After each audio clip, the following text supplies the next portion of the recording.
Good morning and welcome to the second day of March. Yes, like everybody have been posting on their statuses, we are marching forward. Marching forward. Mary, are you marching? Because I know you're always hopeful, so I'm very sure that you are marching. You are marching forward. Okay, good morning and welcome. Good morning once again. Welcome to the Idea Morning Digest, your trusted space for informed conversations that shape our world.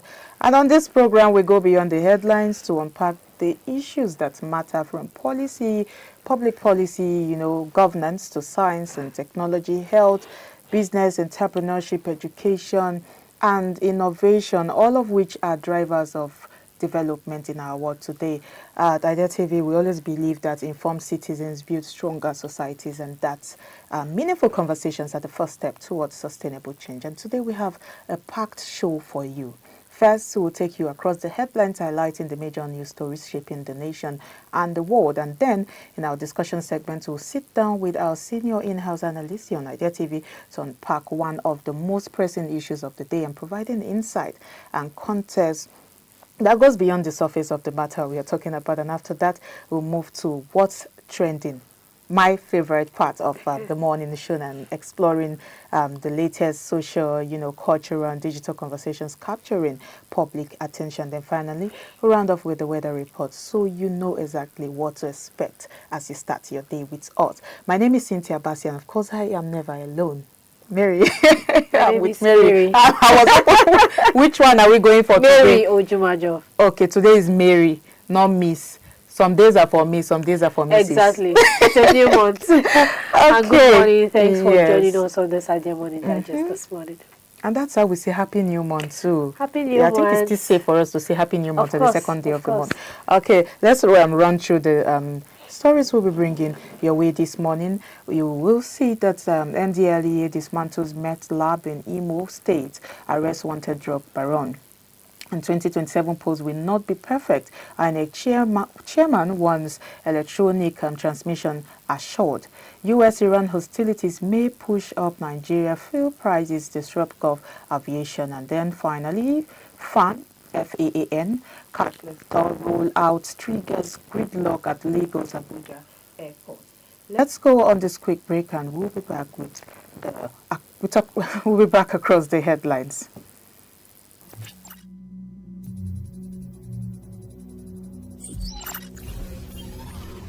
5G technology.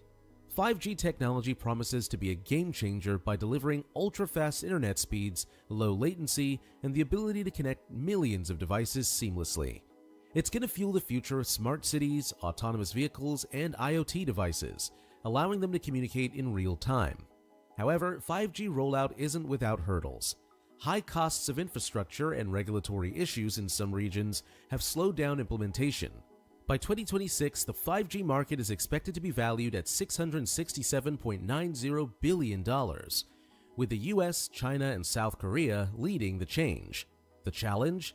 Cybersecurity risks and data privacy will remain top concerns as more devices become connected.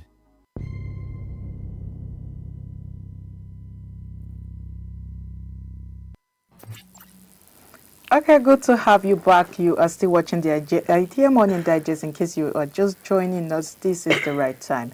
The National Drug Law Enforcement Agency says it has dismantled a clandestine methamphetamine laboratory in Isiozi Ibiato, Umuaka, in Njaba local government area of Imo State. The operation was carried out on Wednesday, February 25, 2026, where operatives recovered 18.4 kilograms of methamphetamine, along with precursor chemicals and production equipment. In a related development, the agency confirmed that the agency confirmed the arrest of a wanted drug kingpin, Reginald Peter Chidebere, who had been in hiding for 13 years. He was first arrested in 2013 for importing cocaine and was arraigned before the Federal High Court of Nigeria in Lagos. After being granted bail, he failed to appear in court and disappeared. The agency said his name resurfaced in February 2024 in connection with the importation of 49.70 kilograms of heroin intercepted at the Murtala Mohammed International Airport. A follow-up operation led to additional seizures, the freezing of linked bank accounts, and an interim forfeiture order in his property. He surrendered to authorities on February 13, 2026, and is now in custody to face pending and fresh charges. You see, first of all, hearing things like these, that the National Drug Law Enforcement Agency dismantling a METH lab in Imo State is what immediately comes to my mind is not just the seizure itself, but what it tells us about the drug trade in Nigeria, how it is, especially how it is evolving, because for years we've seen that Nigeria was mostly seen as a transit point for cocaine and heroin, moving from Latin America, Latin America or Asia into Europe and, all of those regions. But METH labs changed the conversations. It means production is happening in our locality. It means production is happening in our backyards, and that is a different level of criminal sophistication. Running a lab that caters for drugs. Methamphetamine is not a casual street drug. It's a hard drug. It's a very serious. I'm calling the drug, I'm personalizing the drug, but it's a very hard drug, and it requires chemical, it requires equipment, it requires some technical knowledge or know-how to mix it or do whatever you want to do with it. But so when the law enforcement recovers kilograms, over 18 kilograms here, that is not a small backyard experiment. It's a serious industry. Let me even put it that way. It's a serious industry going on. That is production on a commercial, scale, and that is trouble to our society. That is trouble to our health. That is trouble to young people as well, because the drug war in Nigeria is increasing, because the drug abuse rate in Nigeria is becoming high. And if it is commercial scale, then I think there is a distribution network that facilitates all of this. So there are financiers. You notice, if they dig deep, if investigations continue, they'll notice there are financiers, there are buyers, and it suggests that an ecosystem, not just it's an ecosystem of drug movements. It's not just one bad actor here who was the person who was arraigned. Now, the arrest of this particular person, what's his name, Reginald Peter, after 13 years in hiding, also tells us something very uncomfortable, because especially when we talk about justice system in Nigeria, when someone is arraigned before the Federal High Court of Nigeria and disappears after bail, that exposes a gap in the Nigerian law system, because bail conditions are supposed to balance bail conditions are supposed to balance presumption of innocence with accountability. So if someone facing international drug charges can vanish for over a decade, he was first arraigned in 2013 and then resurfaced in just 2024, that is just by the corner there. And if someone facing, I was saying, if someone facing an international drug charges like this can vanish for over a decade, for years, we must begin to ask ourselves some hard questions about enforcement and surveillance mechanisms, and that is very dangerous to the society. But I'll just say that, first of all, surrendering in 2026 does not erase 13 years of evasion. If anything, it shows that pressure works, kind of. And then we're seeing financial tracking there. We are seeing his assets are being freezed, and international corporations are often more effective. That is just telling us that international corporations are often more effective than dramatic. And I'll just say, first, altogether, in generality of this news, I think drug trafficking is a financial crime as well, and as much as it is a narcotics crime. That is what we should understand. So if the money pipeline is cut, if the business will weaken, so we should see how we can infiltrate this drug ecosystem through financial means, financial wires. Let's see how money passes, investigate seriously, because some monies cannot be accounted for. Let's see how they pass. And for the families watching this, especially in the South, I think it's important to understand that METH is not just a law enforcement issue.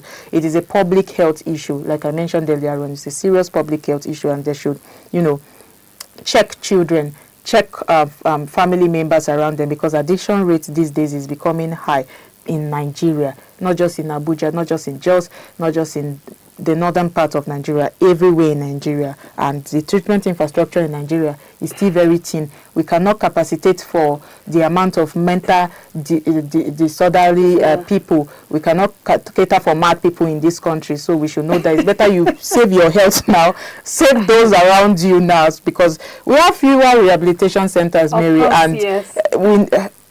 I don't like to talk about Nigeria's population, so we just have to look at the real prevention issues and, you know, create community awareness. This is not a good news, but I like the fact that he has surrendered, whether he surrendered or he was caught or something, or he's tired.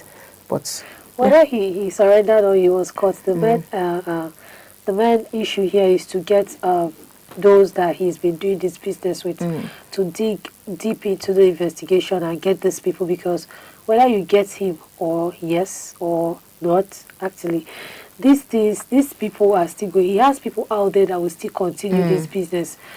You know, this drug trafficking has been one major issue in Nigeria that we've actually not come to conclude it yet, because it's still ongoing.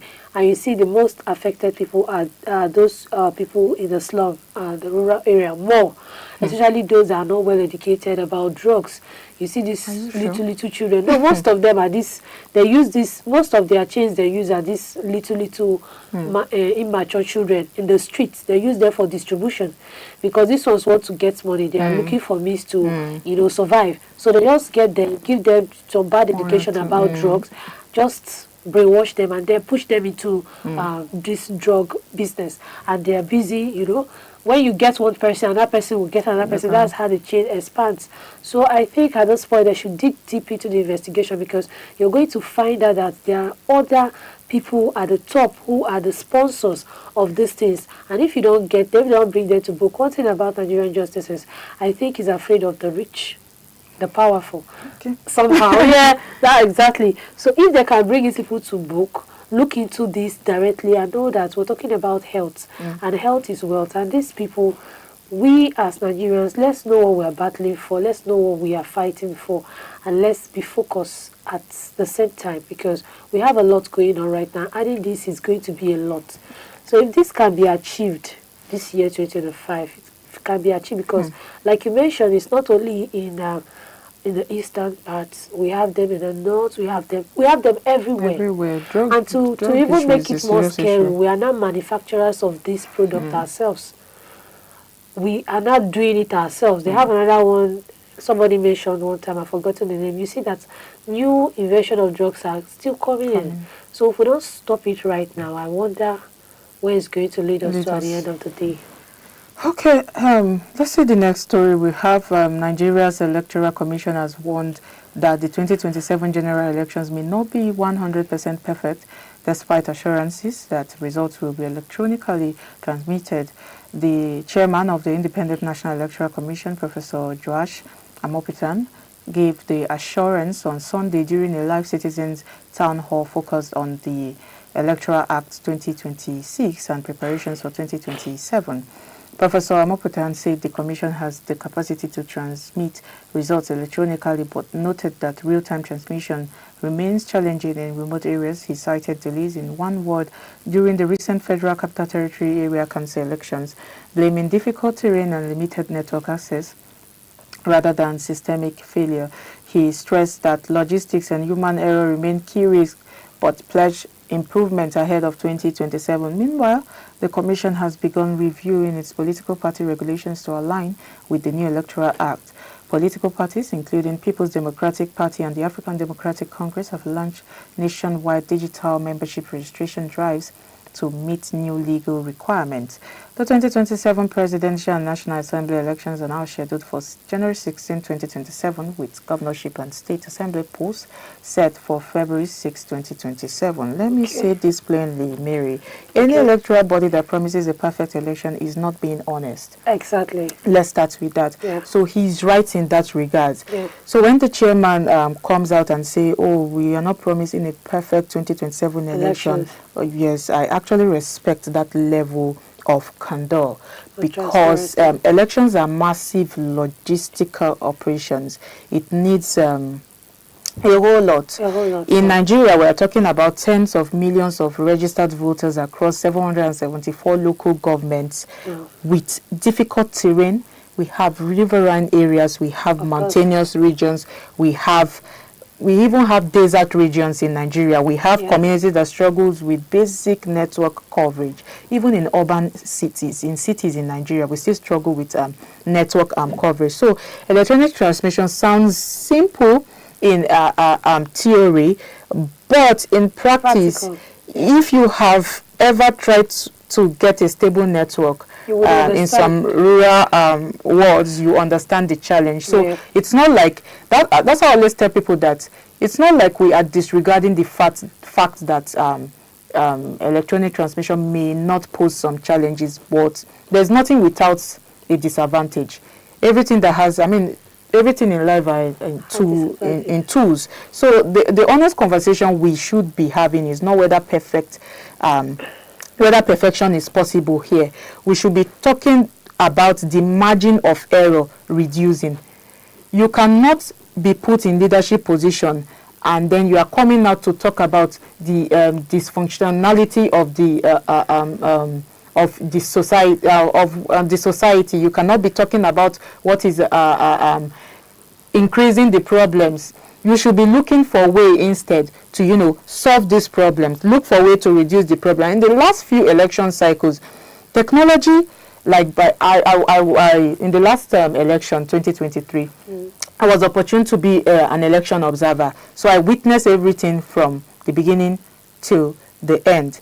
And technology like the bimodal voters accreditation system was introduced. And it was good. I observed a ward in Gwagwalada ward, the university area ward, and I saw that it was good. So how is technology the problem there? So I'm just saying in essence that there was progress with that, what do they call it, with that election. But we saw that later on the form EC8A was cancelled. We saw all of them displayed on data even as at 2023, and we saw that happen with the recent FCT election. So technology alone, we understand, cannot solve the problem, but technology is the way forward. Exactly. But it cannot solve the problem. And when I'm saying it cannot solve the problem, let's not be happy to say, if there is no political will, if there's political distrust, then technology will not solve the problem. That's the angle I'm coming from. Human error, poor training, and even deliberate sabotage are all risks to ensuring that technology can facilitate the elections, the transmission of results for us. So it all boils down to us. Technology will not control itself. We control technology. So any fault from us will affect technology. What concerns me more is public confidence. And once citizens begin to assume that results will be manipulated, that's where the problem starts. Even small glitches will become fuel for suspicion. Yes.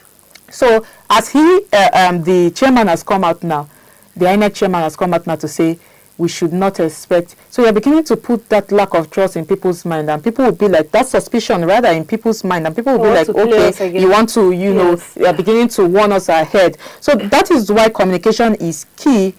If there is a delay in one word because of network issues, say it clearly and early. Let people understand. Silence will create that conspiracy theories that we are trying to erase.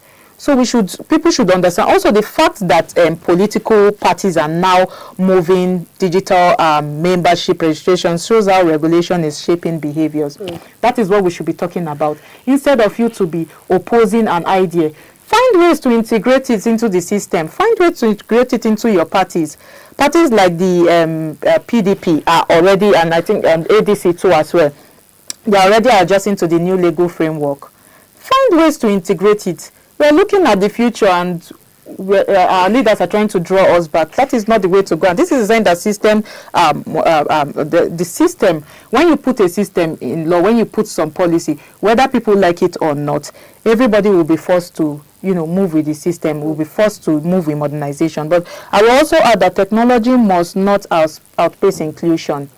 It is very, very important too, because if digital processes exclude rural members, what are even the plans put in place to ensure that people in rural areas are, included properly? Because most of them are not tech savvy. Some people cannot, we create that risk of we risk creating that elite controlled parties if time is not taken. So the reform here must be balanced. And how should it be balanced? It has to be balanced with accessibility. It should include everybody. There should be people stationed there. Like that, they always use corpers, the National Youth Corps. Put them in place, let them teach people how to use it. I was there and I saw how it happened the last time. And I think they did well with that, but it should be organized a little better. Even in the organization, and trying to put this in order, I just believe that the leaders that we have, they know what to do, how to get through these things, how to come out with a clear result at the end of the day. But the reason why this is not happening, because I would say that the system is already corrupt, and the people already know that the system is corrupt. That's why they do not have faith in the process anymore. Anybody you want to talk about elections these days will tell you, okay, don't worry, they've decided who is going to lead us. We are just people there. Come out this time to vote. I'm telling you, because the turnout for the FCT election was poor. Was very poor. Who would come out when they've already concluded that they've already decided who would lead us? We are just there to just play in like, okay, the one minor character. They just want to bring us in as minor characters to make sure the election went through, there was voting. It's not like our vote counts or anything. If that thought cannot be cleared out of the mind of people, then what do you expect 2027? They should do the needful. They know what to do. They know how to get. If we're talking about network, like you said, we're in a digitized world right now. You cannot be dragging us back. We need to work with what is trending, what is happening. We need to use what we have at hand, so you don't bring us back. So when you're talking about, okay, you are giving us that, you're telling us that it might not go well as expected. We all know that it might not, but put effort to these things. Exactly. Put effort. Make us have confidence once more that, okay, the leaders are trying, they are putting in effort. Don't come and kill the small hope that we have. Because this is him now talking to the people and killing the small belief that they have in the system that, okay, we do not have hope again, and let's just sit and watch what will happen 2027. But I believe that these things are going, like I always say, I always believe that 2027, come 2027, things should be better.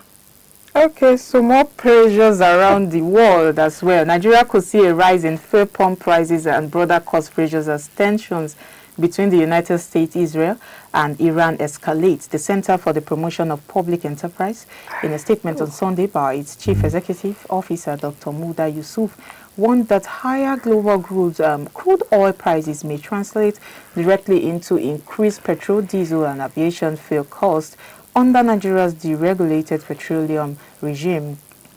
The center says this could drive up transportation, manufacturing, and food distribution costs, worsening inflation, and deepening pressures on household incomes. While government revenues may improve from higher oil prices, it cautions that without fiscal discipline and savings, the gains could be temporary. It also warned of potential volatility in capital markets, with possible declines in foreign portfolio flows if global financial conditions tighten. Meanwhile, in the Gulf, flight disruptions linked to the conflict have forced the suspension of operations at Dubai's major airports since February 28. In response, authorities in Abu Dhabi have directed hotels to extend stays for stranded guests at no extra cost, with the government covering expenses. Aviation analysts say prolonged airspace closures could increase airline operating costs and affect tourism and trade across the region. It's a big I have to side to that first of all, because anytime tensions rise between the United States and Iran, oil markets must surely react almost immediately. Yeah. And Nigeria, as an oil-producing country, is often caught in a strange paradox. I don't always get it. What are we doing with, let me even not go too further, but what are we doing with Dangote? refinery. Give him crude, Nigeria, so he can refine. We have a refinery in Nigeria that we can, utilize. Well, talking of the higher global prices, it can mean more government revenue too. But for all, yes, if we look at it, it can mean more how do they call it? Higher revenue, because oil prices, if oil prices goes up, it's more money to government's pockets. Yeah. But for ordinary Nigerians, ordinary people, especially under a deregulated fuel regime, we'll feel it. With all of this fuel volatility here and there, it often means higher pump prices, and we will feel it. It means it will affect every part of our livelihood. But when the Center for Promotion of Public Enterprise warns about fuel price increase, they are speaking to a reality that we have. This is not the first time. We have seen it before. When something happens at some end, other parts of the world, it affects other parts of the world. And a few dollars increase per how do they call it, per barrel in global crude prices can translate into visible changes in all filling stations, within weeks. So I just feel like, first of all, and that is because fuel prices, fuel powers rather, transportation, fuel powers, like I said, almost every part of our livelihood, the generators that most of us rely on in Nigeria, and even all our small businesses, there are a lot of small businesses. Small businesses is the backbone of our Nigeria's economy, and these are fuel is what most of these businesses rely on to function properly. So inflation can quickly follow if time is not, taken, because it's going to affect everything. And let's be honest here, Nigeria's economy is still heavily import dependent. And that's why I started with what are we doing with Dangote's refinery? What are we doing? I don't want to talk about our own in Kaduna or the one in Rivers. I don't want to talk about it. But what are we doing with all the Dangote refinery that is functioning? Yes. What are we doing with private-public partnership? What is the government doing with it? We import refined petroleum products despite being a crude exporter, and that is sad. We talk about this all the time. So volatility abroad becomes volatility at home, which is not good. That structure can weaken, in short, it has weakened this discussion for decades, for a very long time. So I do not like that we still have to talk about some issues like this. But now let me even leave our issue with petroleum alone. I mean, this issue with the US and Israel joint strike on Iran is let's talk about the aviation aspect of it. We've seen that flights have been disrupted around hubs like Dubai, Abu Dhabi, and all of those global tourism and travel points, and it's shifting that landscape too, because many Nigerians use the Middle East airlines as transit routes to Europe, because most of the time we get to stop in some of these countries before we take another flight and continue our journey. We stop in, we use it as route to Asia, we use it as route to, North America too, if I'm not mistaken. But all of these prolonged air spaces closures increase costs for airlines. They increase costs for even, customers as well. And airlines really absorb those costs quietly. If any small thing affects the aviation space, you will see it in the price of tickets. Tickets will yes, it will skyrocket. Everything will pass down. They will pass down to the passengers. And I just feel like the deeper issue here is that first of all, global conflict exposes so many domestic fragility. So that is why I'm saying, what are we doing with our resources here? What can we do with our resources here so that when the world is shaking, you know that you still have something reserved. You still have a foundation to hold on to. And if Nigeria had strong refining capacity, we won't be talking about this. If Nigeria had been diversifying revenue streams, oil price spikes will feel less like a threat and more like a cushion for us. So we have to do something with our back to our refineries. We have to do something with our refineries. We really have to do something with our refineries. There needs to be a structural shift. If not, all of this geographical shift is going to keep shaking us when it shouldn't be. It's definitely going to shake us because, like I said earlier, we know what to do, but we aren't doing it. If you have the crude, why not give it to Dangote for refining? Why putting hope elsewhere? And what are we using all the finance we have to do? And I want to ask a very important question. What have we solved so far in this country? What is that thing that we've brought to the table, looked into it and solved it 100% completely without leaving it halfway done? And all these things are going to fall back to the common man, because doing all these things, there are people that are still struggling to get for. There are people that are still struggling to meet up with, their businesses. And this is going to affect them. That you at the top can afford it. That you at the top have money somewhere you kept for all these emergencies, and anytime these things come up. Do not mean that an average man in this country do have that same money. So if they're not seeing the aspect of it affecting business, there's better start looking at that part, because Nigeria cannot be put on hold because of the shaking system. And of course, we are not used to anything that happens. We need to move along with it, and because of that, more things are just coming for us to adjust at the end of the day. But as time goes on, I believe I believe these things are going to be looked into, actually, because we cannot overemphasize about what is happening right now. Okay, let's see the last story we have here. Passengers were okay. Let's move. Let's see the okay.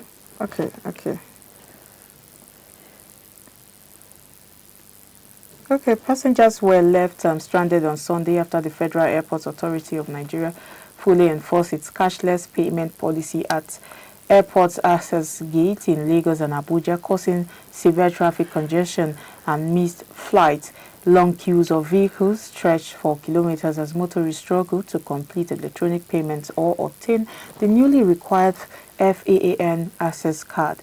The disruption followed the federal government's directive activating the policy from March 1st, 2026, aimed at blocking revenue leakages and promoting transparency. Travelers at Murtala Mohammed Airport reported waiting over an hour at entry points, with some abandoning vehicles to catch flights as on-the-spot card registration slowed traffic flows. FAAN officials say the congestion was due to last-minute compliance by airport users insisting the dedicated electronic cards are free and widely available. The agency maintains the reform will improve efficiency and curb corruption, adding that additional personnel will be deployed to ease access in the coming days. I think this is... Where are people seeing all this money to fly? The number of people need to fly. That's where they are. Some are going for business, some are going for, medical needs and all of those things. But I just feel like, first of all, this is a classic case of, or a typical example of policy meeting with our, reality, because the Federal Airports Authority, the FAAN, wants to block revenue leakages and improve transparency by enforcing cashless toll payments. And this makes sense. This makes sense when we look at it somehow, because cash handling at public institutions has caused, over the years, it has created room for some sort of inefficiencies and even corruption. But altogether, moving to now, looking at the now, I think what will still hold them back is implementation, because implementation matters more than the intention. We are already aware of the intention. What they need now to enforce strongly is implementation. If you introduce a full cashless system in a country where many people are still adjusting to digital payments, exactly, you must over-prepare. You must over-prepare. You need multiple lanes. You need clear signage. You need pre-registration campaigns. You need maybe even a grace period.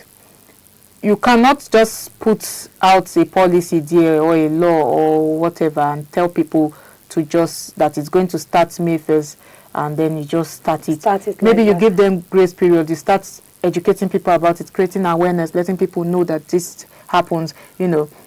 Station officers that will teach people on the go. Let them get used to it.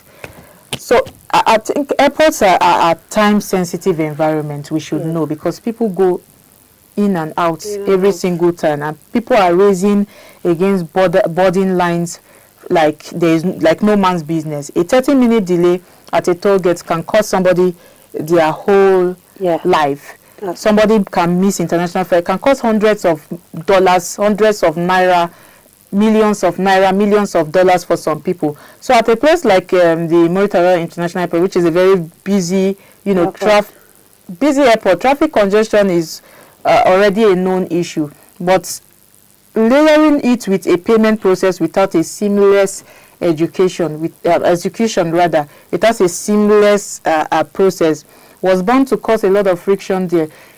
That place is known for, people are always going in and out. It's always congested.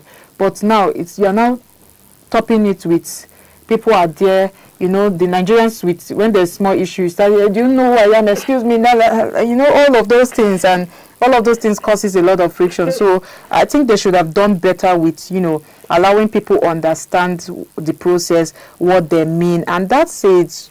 I do not think rather the reform itself is wrong. Like I say, starting off, I think it's a good idea. We are going digital. Digital systems is important. When properly managed, it can reduce leakages. It can provide audits. You can easily trail audits, and So, but the problem is always public institutions. Most of the time, public institutions often underestimate that behavioral change. We have to work with anytime we work in Nigeria or put out policy, we have to, don't look at over there and say, oh, in so country, but they are doing it now. Over there, they are doing it. Look at the reality of a country. Look at the behavioral patterns in your country. Do you know who I am? Do you know? So you know that you are bound to meet. Do you know who I am? Let me in. Or let me go and call my uncle. He's going to let me in. So you have to understand all of those things before you try to push something forward to Nigeria. Because one thing I'm very sure of is that Nigerians adapt quickly. Very, very. But put it to them right. They need information ahead of enforcement. Yes. You have to give them the proper information. You have to give them grace period. You have to explain and re-explain. They will get it. Sometimes they get it, but they will want to, stress you and just tell you that they are above. Somebody is above somebody in Nigeria, always above somebody. But I think additional personnel too, if additional personnel too, like I mentioned earlier on, are being deployed to different areas or stations in the airport, it would have been okay. I think it should have eased the process. It should have eased the process. So policy success is not just about stopping corruption. It's not just about getting a transparent system. It's not just about getting it's also about delivering convenience for people. If people are not convenienced with a system, then with a new policy or a new initiative or project, that means it is not working. You have to do what works for the people. If people associated with reform are stressed, they will resist that initiative. They will resist that growth. So you don't want to stress people while you are trying to create what is going to ease people's stress, benefit people. You don't want to stress people. I think it's a good idea. Back to it being a good idea. It's a good idea because the goal here should just be efficiency without chaos. Let them find another way to strategy.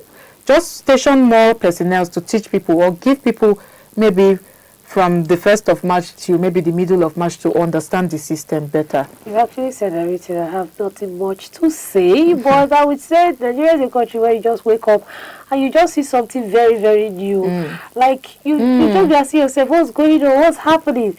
It has happened. We need to move forward, right? But information, getting people informed the right way is the key. Because in this kind of situation, this is where you deal with all calibers of people. You don't just wake up in the morning and want to, yes, you're doing the right thing, but would they even see it as you doing the right thing? At this point, many people when people are running late. Yes. They'll be like, what is the meaning of this? Time is money for crying out loud. A lot of people, time is Even to me, time is money. So you cannot, at your own convenience, want to inconvenience another person because you want them to follow suit your own.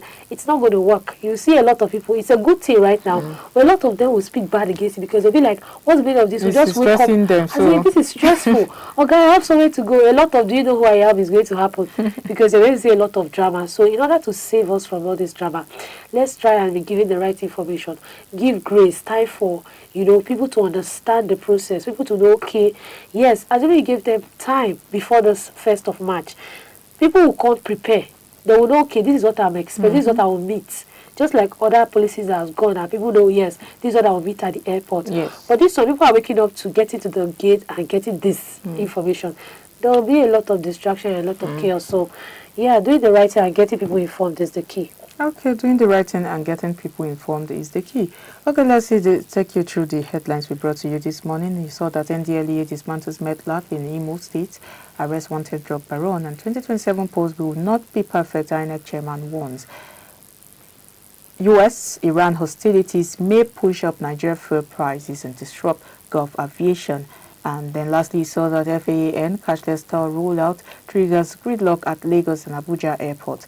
That's the much we'll be taking on the segment across the headline, but we'll see the discussion segment after this break.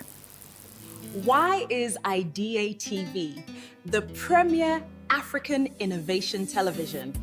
Africa's scientific, technological, and entrepreneurial progress and challenges have not always been narrated from within due to financial, leadership, coordination, and capacity challenges, as well as overdependence on external aid. IDEA stands for Innovation, Development, and Entrepreneurship in Africa. IDEA TV shares and creates awareness about the activities, progress, challenges, and opportunity institutions, researchers, students, innovators, entrepreneurs, and policymakers, and how they contribute to development. We promote STEM education, bring science to society, address formal and informal sector innovations, and address unique African developmental issues. We partner with local and global institutions and communities, public and private sectors, NGOs, and donors driving innovation in Africa. We communicate ideas. Our impact? We make evidence and innovation outcomes understandable, useful, and accessible to society. We translate questions, findings, and evidence into stories for communities and policymakers to understand and use. We build capacity for science journalism and innovation in general. Our work facilitates policy around science, technology, and societal. We help to advance knowledge-based economic development. Follow us on all socials at IDEA Television. Facebook wasn't the first thing I built. I also built chat systems and games, study tools and music players, and I'm not alone. J.K. Rowling got rejected 12 times before she finally wrote and published Harry Potter. I don't know how to build a dam. I don't know how to get 1 million people involved in anything. Well, let me tell you a secret. No one does when they begin. Ideas don't come out fully formed. They only become clear as you work on them. You just have to get started.